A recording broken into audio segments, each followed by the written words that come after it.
ఆత్మబంధువులందరికీ నమస్కారం. సిరి స్వభావం. ఆ శ్రీమంతురాలు సున్నిత మనస్కురాలు. లక్ష్మీ కటాక్షాన్ని పొందాలంటే ముందుగా లక్ష్మీ స్వభావాన్ని అర్థం చేసుకోవాలి. ఆమె ఇష్టాయిష్టాల్ని గ్రహించాలి. మహాభారతంలోని శాంతి పర్వంలో ధర్మరాజు మహాలక్ష్మి ఎక్కడెక్కడ కొలువై ఉంటుంది పితామహ అని అడుగుతాడు అంపశయ్య మీద ఉన్న భీష్ముడిని. పచ్చని పొలంలో, పారే నీటిలో, పసుపు పూసిన గడపలో, స్వచ్ఛమైన చిరునవ్వులో, అతిథి అతిథి అభ్యాగతులతో కలకలలాడే నివాసాల్లో, పరిశుభ్రతలో, సత్యంలో, దానంలో, ధర్మంలో అని లోతుగా వివరిస్తాడు ఆచార్యుడు. నిత్య సత్యులు, శౌచ నిరతులు, అమలమతులు అంటూ అమ్మకు నచ్చే సద్గుణాలను వినిపిస్తాడు. శ్రీలక్ష్మి శాంతిప్రియ. తాను కొలువైన చోట ఆనందాలు వెల్లివిరియాలని కోరుకుంటుంది. ఆమె లక్ష్యానికి అధిదేవత కూడా. దీపలక్ష్మిగా అజ్ఞాన తిమిరాన్ని ఛేదించి జ్ఞాన సాధనకు మార్గం సుగమం చేస్తుంది. కాబట్టే చీకటికి ప్రతీకే అయిన గుడ్లగూవను ఏరికోరి వాహనంగా ఎంచుకుంది. తనకు పచ్చదనం అంటే ప్రాణం. వనలక్ష్మిగా, వృక్షలక్ష్మిగా ఆమెను అర్చిస్తారు భక్తులు. ప్రకృత్యై నమః అంటూ చేతులు జోడిస్తుంది శాస్త్రం. 4 మొక్కలు ఉన్న చోటికి ఒట్టు పెట్టి పిలవకపోయినా వెళ్ళిపోతుందామె. సిరిలక్ష్మికి గృహలక్ష్మి పట్ల మహామక్కువ. ఇల్లాలి చిరునవ్వులోనూ తానుంటానని స్కాంద పురాణంలో ప్రకటించింది. అంతేనా, ఆప్యాయంగా మాట్లాడేవారు, పెద్దల్ని సేవించేవారు తన అభిమానానికి పాత్రులవుతారని వెల్లడించింది. వినయ సంపన్నుల్ని చూస్తే అమ్మవారికి మహాముచ్చట. నా బిడ్డ బంగారం అని మురిసిపోతుంది. పాలు, పెరుగు, పసుపు, కుంకుమ, పూలు లక్ష్మీ నివాసాలని కూడా నిర్ధారించింది. అశాంతిని, అసంతృప్తిని ఆమె ఇష్టపడదు. వ్యాజ్యాలు, వివాదాలు తనకు గిట్టవు. వ్యసనపరుల నీడనైనా భరించలేదు. క్రూర స్వభావులను, కఠినాత్ములను ఆమెడ దూరంలో ఉంచుతుంది. సోమరులను ప్రేమించదు. స్వార్థపరులను ప్రోత్సహించదు. అతి నిద్రాపరులను ఆదరించదు. ఆయా లోపాలని సరిదిద్దడానికి సాయశక్తులా ప్రయత్నిస్తుంది. అవసరమైతే తన అక్క జ్యేష్ఠాదేవిని పురమాయించి కాస్త కఠినంగానే బతుకు పాఠాలు నేర్పుతుంది. అలా అని తనకు కోపతాపాలు తెలియవు. మది నిండా మాతృత్వ మమకారమే. బిడ్డల్ని మంచివైపు మళ్లించి మళ్ళీ సిరి సంపదల్ని ప్రసాదించడానికే ఆ ప్రయత్నమంతా. లక్ష్మీ కటాక్షం. సౌభాగ్యలక్ష్మి ఉపనిషత్లో విష్ణుమూర్తి సిరిదేవత ఉపాసనా మార్గాన్ని బోధిస్తూ, మీకోసం మీరు ఏ కోరికలు కోరుకోవద్దు, నలుగురికి మంచి జరగాలని ప్రార్థించండి చాలు, అప్పుడే మీకు సిరి సంపదలు సిద్ధిస్తాయి అంటూ ఓ పరమరహస్యాన్ని చెబుతాడు. ఆ మాట నిజమే. తెలుగింటి అన్నపూర్ణమ్మ, డొక్కా సీతమ్మ గురించి తెలియని వారు ఉండరు. ఆ దొడ్డ ఇల్లాలు నిత్యాన్న సేవలో ఉన్న ఆస్తులన్నీ పోగొట్టుకున్నారు. ఓ దశకు వచ్చేసరికి చేతిలో చిల్లి గవ్వ కూడా లేని పరిస్థితి. మరుసటి రోజు అన్నార్తుల ఆకలి ఎలా తీర్చాలా అని ఆలోచిస్తూ కూరగాయల కోసం పాదులు చేస్తుంటే నిధి నిక్షేపాలు దొరికాయట. ఇంకెప్పుడు డబ్బు కోసం తడుముకోవాల్సిన అవసరమే రాలేదట. అంతెందుకు, ఏటా ఫోర్బ్స్ పత్రిక విశ్వ సంపన్నుల జాబితాను విడుదల చేస్తుందా? అందులో తొలి 10 స్థానాల్లో ఒకరిద్దరైనా మహాదాతలు ఉంటారు. కోట్ల కొద్దీ సొమ్మును సేవకు కేటాయించినా వాళ్ల ఖజానా ఎప్పుడూ నిండుకోదు. పంచుకున్న ప్రతిసారి ఎంతో కొంత పెరుగుతూనే పోతుంది. కుబేరుల చిట్టాలో స్థానమూ పదిలంగా ఉంటుంది. దీన్నే లక్ష్మీ కటాక్షం అంటారు. కనకధార.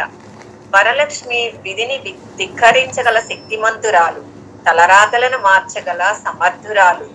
బ్రహ్మదేవుడు ఇతన్ని పేదవాడిగా పుట్టించాడు. పేదరికంలోనే బతకమని శాసించాడు. ఆ రాతను నువ్వు కాలి కోటితో తుడిచేయగలవు తల్లి అంటూ కనకధారా స్తవంలో లక్ష్మీదేవిని కొనియాడతారు ఆదిశంకరులు. ఆ వాక్యాలు అక్షర సత్యాలు. కాబట్టే పరమదరిద్రుడి పూరి గుడిసె మీద బంగారు ఉసిరికాయల వర్షం కురిపించిందా పరదేవత. నల్లధనమై నేలమాడిగలలో మగ్గిపొమ్మనో, దొంగ సొత్తుగా విదేశాలకు తరలిపొమ్మనో షరతులు పెడితే మాత్రం భాగ్యలక్ష్మి అస్సలు ఒప్పుకోదు. కళ్ళెర్ర చేసి కటకటాలకు పంపుతుంది. కమలవాసిని, నా హృదయాన్ని కమలంలా భావించి అందులో స్థిర నివాసం ఏర్పాటు చేసుకోవమ్మా అని ఆర్తితో అర్థించాలి. ఏ దశలోనూ ఇంద్రుడిలా ఐశ్వర్యకాంక్షను నెత్తికి ఎక్కించుకోకూడదు. పూర్వం జంబాసురుడనే రాక్షసుడు ఉండేవాడు. అతను మహాబలవంతుడు. అనేక యుద్ధాల్లో దేవతల్ని చిత్తుగా ఓడించాడు. దీంతో ముక్కోటి దేవతలు దత్తస్వరూపంలో లక్ష్మీ సమేతంగా కొలువుదీరిన నారాయణుడిని ఆశ్రయించారు. కాపాడమని వేడుకొన్నారు. హరి అభయమిచ్చి పంపాడు. ఆ అసురుడిని యుద్ధానికి ఉసిగొల్పి తన వద్దకు తీసుకురమ్మని సలహా ఇచ్చాడు విష్ణుమూర్తి అనగుడు అయినప్పుడు లక్ష్మీదేవి మాత్రం అనగ కాకుండా పోతుందా? అసుర సంహారం కోసం ఆమె అనఘాదేవిగా అవతరించింది. దేవతల్ని తరుముతూ వచ్చిన జంబాసురుడు అనఘాదేవిని కాముక దృష్టితో చూచాడు. బలవంతంగా ఓ బుట్టలో కూర్చోబెట్టి నెత్తిన మోసుకుని బయలుదేరాడు. సిరి నెత్తికెక్కగానే ఎంతటి వారిలో అయినా బలం, తేజస్సు క్షీణించిపోతాయి. జంబుడి విషయంలోనూ అదే జరిగింది. మునుపటి శక్తి మాయమైపోయింది. భూలక్ష్మి బరువును మోయలేక గంపను దించేశాడు. అదే అవకాశంగా ఆ రాక్షసుడిని ఒక్క దెబ్బకు నేలకూల్చారు దేవతలు. మహా సంపన్నులమని అహంకరించేవారు, వక్ర మార్గాల్లో సంపాదించేవారు, వ్యసనాలతో పెద్దల ఆస్తుల్ని కరిగించేవారు ఆమె దృష్టిలో జంబాసురులే. అలాంటి వ్యక్తిత్వ లోపాల్ని తీవ్రంగా పరిగణిస్తుంది. లక్ష్మీదేవి అభిమానవతి. తనకు గౌరవం లభించని చోట ఒక్క క్షణమైనా ఉండదు. అది తన మెట్టినిల్లు వైకుంఠమైనా సరే. ఓ సందర్భంలో భృగు మహర్షి తన నిజ నివాసమైన విష్ణుమూర్తి హృదయస్థానాన్ని కాలితో తన్నడంతో ఆమె మనస్సు చివుక్కుమంది. కన్నీళ్లు పెట్టుకుంటూ కొల్హాపురానికి ప్రయాణమైంది. దీంతో సిరిలేని వైకుంఠం చిన్నబోయింది. లక్ష్మిని కోల్పోయిన నారాయణుడు తేజస్సును కోల్పోయాడు. శ్రీ అంటే సంపదే కాదు, భాగ్యం, విజయం, వైభవం, తేజస్సు కూడా. వరలక్ష్మి స్వరూపం. శ్రీ సూక్తం వర్ణించిన 6 లక్ష్మీ స్వరూపాల్లో అత్యున్నతమైంది వరలక్ష్మి రూపం.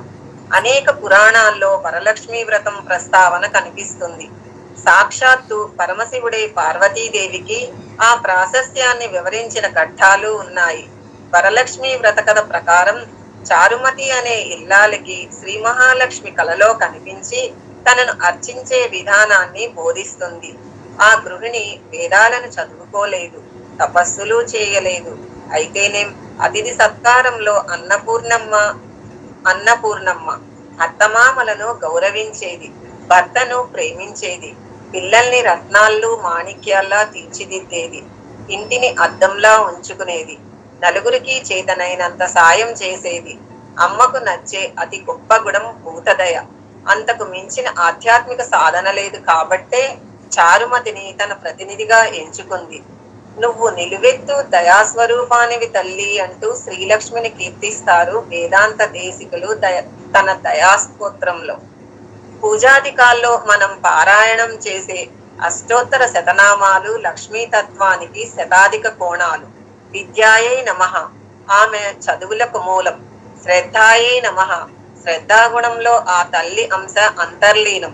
శుచయే నమః, సుబ్రత లక్ష్మీ స్వరూపం. కరుణాయై నమః, కారుణ్యం కరుణశ్రీ సహజగుణం. సత్యై నమః, ఆమె సాక్షాత్తు సత్యస్వరూపిణి. శుభాయై నమః, శుభాలు లక్ష్మీ కటాక్షాలు. జయాయై నమః, తను విజయప్రదాత కూడా. వ్రతాలు, నోముల సందర్భంగా మగువులు చేసుకునే ముస్తాబులను తానుంటానని వెల్లడించింది అమ్మ. ఆ అలంకరణ సమయంలో ఆడపిల్లలు తమలో తాము లక్ష్మీదేవిని చూసుకుంటారట. మమ రూపాసి దేవిత్వం న భేదోస్తి త్వయామయి అంటూ అమ్మవారి తరపున ఆ విషయాన్ని వెల్లడిస్తుంది సుభాగమ పంచకం. ఆధ్యాత్మిక సాధనలో ఇది సారూప్య మార్గం.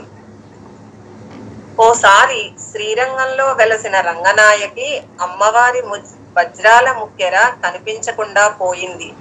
పోసిపోతున్న ఆ నాసికం వైపు చూసి భయపడిపోయారు అర్చకులు. అంతలోనే అశరీరవాణి తంజావూరు ప్రభువుల అన్నదాన సత్రంలో ఆ నగ ఉందని చెప్పింది. వెంటనే అధికారులు బయలుదేరి వెళ్లారు. పాలకుడు విజయరాఘవుడని కలిసి అంతా వివరించారు. ఆయన అనుమతితో అణువణువు గాలించారు. మొత్తానికి ఓ పొయ్యి పక్కన కుప్పగా పోసిన బూడిదలో దొరికిందా వజ్రాభరణం. తీరా విచారిస్తే రోజూ వచ్చే వంటలమ్మ అనారోగ్యం వల్ల కొద్ది కాలంగా గైర్హాజరు అవుతోందని, ఆమె స్థానంలో వంట పనికి వస్తున్న ఓ ముసలి ముత్తైదువ ఆ ముక్కెర పెట్టుకునేదని అక్కడి సిబ్బంది తెలిపారు.